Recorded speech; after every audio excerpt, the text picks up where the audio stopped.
खुलुमबाय बड'लेण्ड इंखं टेलिभिजन स्टुडिय'आव आं ललिता गयारी दिनै मोनाबिलिनि गाहाय रादाबफोराव दं। रेलाव हमनाय गान्जाखौ फानखोमाना सा-7 जिआरपि जवानफोरनि रिजार्भ क्ल'ज। 28 जुलाइनि गेजेराव फिन्नाय होनो हायाब्ला ना फिसिग्रा बिफाननि सा 217 मावफारियाफ्रा साख्रि दानजागोन। आसामाव जापानिज एनकेफेलाइटिसजों जिउ गोमानाया सा-38 सिम बांबाय। गसाइगाव दुमबाजार गामियाव हाग्रानि मैदेरनि उदखार। सालबारियाव दैबानाजों लोमजानाय रायजोफोरनि थाखाय बेसेन नाङै सावस्रि आनजाद नायनाय सिबिथाय बादा। काकलि बसुमतारिया गावनि फिसाज्ला आरो फिसायखौ गारनानै खारना दं। मुलुगनि ब्रैथि दोहोनि सुबुं गौतम आडानिया SBIनिफ्राय 14,000 कौटि रां दाहार बिदों। सोनाब बंग'नि केबिनेट मन्त्रि पार्थ चेटार्जीआ जाख्ल'नायनि दायाव EDआ एरेस्ट खालामदों। दानिया फैदो आबुं रादाबाव।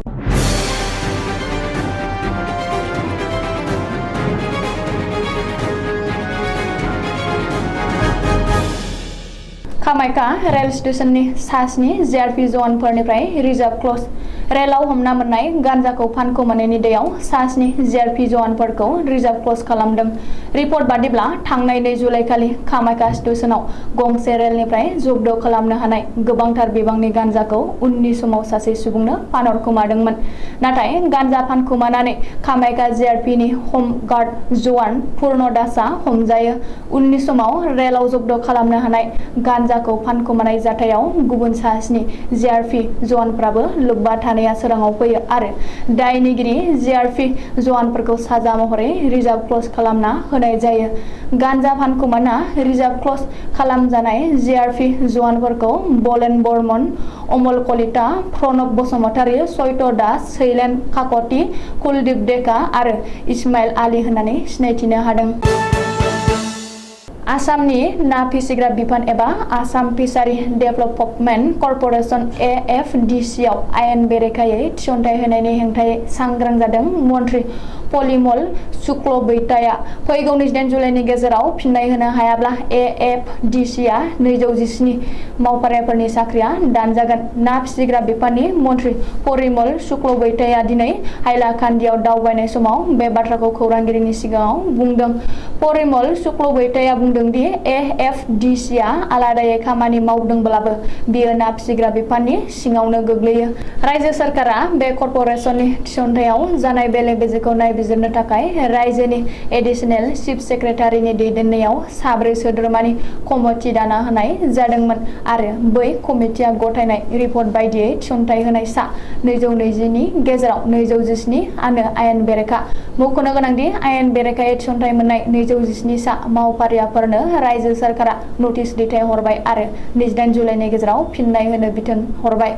थिखानाय सम 28 जुलाइनि गेजेराव फिन्नाय होनो हायाब्ला साख्रिनिफ्राय दाननाय जागोन आरो आयेन बेरेखायै थिसनथाइ लानाय बिजाथिफोरनि हेंथायै गोख्रों राहा लागोन होननानैबो मन्त्रि परिमल शुक्लबैद्यआ फोरमायदों। आसामाव जापानिज एनकेफेलाइटिसनि गाग्लोबनायाव जिउ गोमानाय सुबुंनि बिबाङा सा-38 सिम बांबाय।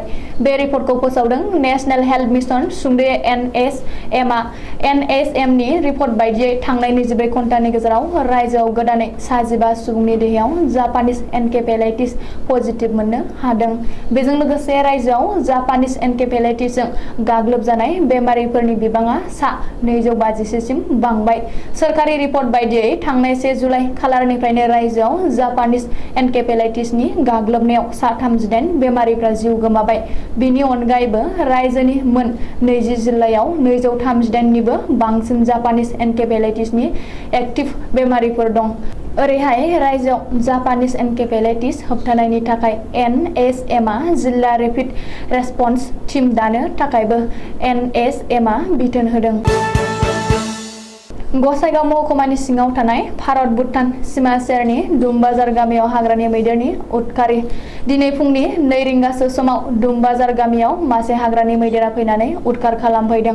बबेखानि हाग्रानि मैदेरा दुमबाजार नर्थ इस्ट गुदि फरायसालिनि सानजौफुनि संग्रा न'जों लोगोसे माइरं जालांदों आरो थोरसि लथा दो दोख्लाफोरखौ खहा खालामनानै गालांदों।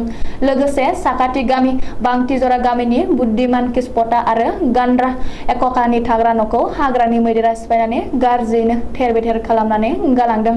बेबादिनो गोबाव समनिफ्रायनो हाग्रानि मैदेरा दुमबाजार ओनसोलाव फैनानै गोबां रोखोमनि खहा खालामखांबाय होननानै ओनसोलनि सुबुंफ्रा फोरमायदों।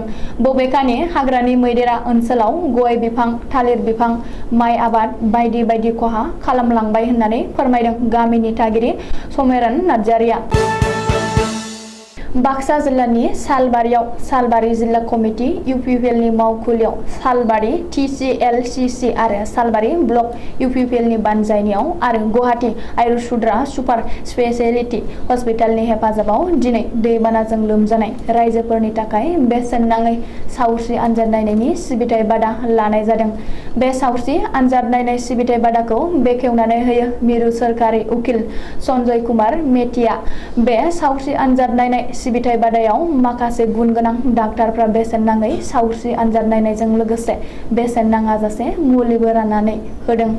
सावस्रि आनजाद नायनाय बादायाव नुजाथिफैदों गुवाहाटी आयुर्सुद्रा सुपार स्पेशेलिटी हस्पिटालनि दैदेनगिरि डक्टर प्रणब बरुवा, बिटिआरनि मावफुं सोद्रोमा महिपाल बर', सालबारि टिसिएलसिसि चेयारमेन बिन'द मुसाहारिजों लोगोसे माखासे गुन गोनां सुबुंफोरबो बाहागो लाफैनायखौ नुनो मोन्दों।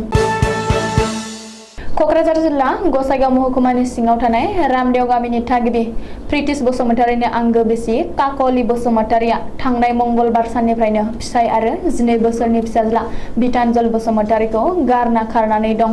थांनाय मंगलबारखालि फुंनि समाव फिसायखौ दखान खेवग्रोनो थिनहरनानै न'निफ्राय सराइबिल जगेन्द्रपुरनि गावनि बिमा बिफानि न'आव फिसाज्लाजों लोगोसे स्कुटिखौबो गालांनानै कुसुगाव इउक' बेंकआव 18,000 रां बख'नानै बलामजरा कासिनाला गामिनि सासे लम्पट गान्जा फाग्लाजों मुम्बाइआव खारलांदों होननानै फोरमायदों फिसाय प्रितिश बसुमतारीया।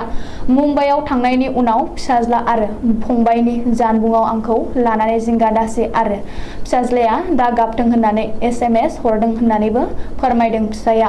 फिसायजों रायज्लायनायाव आं न'आव थांफिनला बुंहरदों होननानैबो खिन्थादों प्रितिश बसुमतारीया। फिसायनि साननाय बादिब्ला लांखारग्रा गान्जा फालांगि थुनज्लायनायावनो बेबादि बाथ्रा बुंहरदों होननानैबो बुंबावो फिसाया। फिसाज्ला बितानजल बसुमतारीया गावनि बिमाखौ दाहाजों नखरनि जेंना जानायखौ फोरमायनायजों लोगोसे न'आव फैफिननो खावलायदों बिमाखौ। फिसाय प्रितिश बसुमतारीनि फोरमायनाय बादिब्ला खनथामसिम बेबादि खारफ्राम खाबायमोन होननानैबो मिथिनाय जादों। लांखारग्रा हौवाया बे फटकआव थाफानायानो। सोरबाफोर लोगो मोनोब्ला बे सानै नखर सिलिंखार खालामग्राखौ फिसायनि होखानाय जानबुं नम्बर 6000683777 आव खौरां हरनो खावलायदों। मुलुगनि दोहोनिसिन सुबुंफोरनि मुं फारिलाइयाव आथिखालाव 4थि जायगाखौ आवग्रिनो हानाय आदानि ग्रुपनि चेयारमेन गौतम आदानिया भारतीय स्टेट बेंकनिफ्राय 14,000 कौटि रां दाहार बिदों। सुलुङाव फोरमायनाय बादिब्ला आदानि ग्रुपआ गुजरातनि मुर्द्रायाव मोनसे गोदान कारखाना गायसननो लादों। बे कारखानाखौ लुफुंनो थाखायनो आथिखालाव बे 14,000 कौटि रांखौ SBI निफ्राय लन बिदों। नाथाय बे खौरांखौ मोननानै गोबाङानो सोमोनांदों। गावनि खामायनाय धोनजों गौतम आदानिया आथिखालाव आमेरिकानि दोहोनि सुबुं बिल गेट्सखौबो उनावसो दोनलायनो हानाय गौतम आदानिया SBI निफ्राय एसेबां बुरजा रां दाहार बिनायनि आन्दोआव माबाफोर रहस्य थानो हागौ नामा होननानै गोबांनि गोसोआव सोंलु सिखारदों। बावैसो सिगाङाव जोबोर गोख्रैयै दोहोनि जानो हानाय गौतम आदानिनि दोहोना गासै 114.5 बिलियन आमेरिकान डलार होननानै आराव जादोंमोन। मख'नो गोनांदि मुलुगनि सा 100 दोहोनि सुबुंनि फारिलाइयाव गौतम आदानिया 16थियावसो दङमोन, नाथाय जोबोर गोख्रैयैनो बाङाय समनि गेजेरावनो 4थि जायगा आवग्रिनो हानाया बयखौबो जोबोरैनो गोमोहोदोंमोन।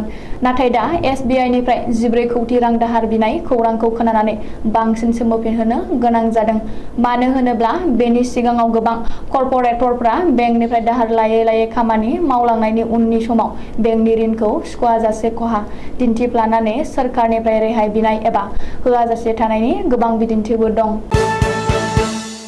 सोनाब बंग'नि राजथावनि कलकातायाव ममता बेनार्जी मन्त्रि परिषदनि केबिनेट मन्त्रि पार्थ चेटार्जीखौ सनिबारखालि जाख्ल'नायनि दायाव एरेस्ट खालामदों। पार्थ चेटार्जीआ आथिखालाव दारिमिन आरो फालांगियारि बिफाननि मन्त्रि जानानै दङमोन। बेनि सिगाङाव ममता मन्त्रि परिषदआव सोलोंथाइ बिफाननि मन्त्रि जादोंमोन। पार्थ चेटार्जीआ सुलुङाव फोरमायनाय बादिब्ला 26 घन्टा सोंलु सोंनाय एबा इन्टारगेसन खालामनायनि उनाव खोला कलकातानि नाकरटला ओनसोलाव पार्थ चेटार्जीनि न'निफ्राय एनफर्समेन्ट डाइरेक्टर एबा ईडीआ एरेस्ट खालामदों। मानो होनोब्ला मन्त्रि पार्थ चेटार्जीनि आंगो लोगो अर्पिता मुखार्जीनि लिंकजों मन्त्रि पार्थ चेटार्जीनि न'निफ्राय 20 कौटि रांनिबो बांसिन रां बोखांनो हादों। बोखांनो हानाय रांनि नटआ गासैबो 500 आरो 2000 रांनि नट होननानै सुलुङाव फोरमायबावदों। एनफर्समेन्ट डाइरेक्टरा लोगोआव सीआरपीएफनि मोनसे प्लाटुन लाबोफाखादोंमोन आरो पार्थ चेटार्जीनि न'आव थानाय सोनाब बंग पुलिस सिकिउरिटि हान्जानि गासैबो मबाइल फनखौ जब्द खालामनानै लोगोआव लांफादोंमोन। एनफर्समेन्ट डाइरेक्टरा अर्पिता मुखार्जीखौबो थाबैनो एरेस्ट खालामनो हागौ होननानै सुलुङाव फोरमायबावदों। दिनै मोनाबिलिनि रादाबा एसेनोसै। गोजोन्थों।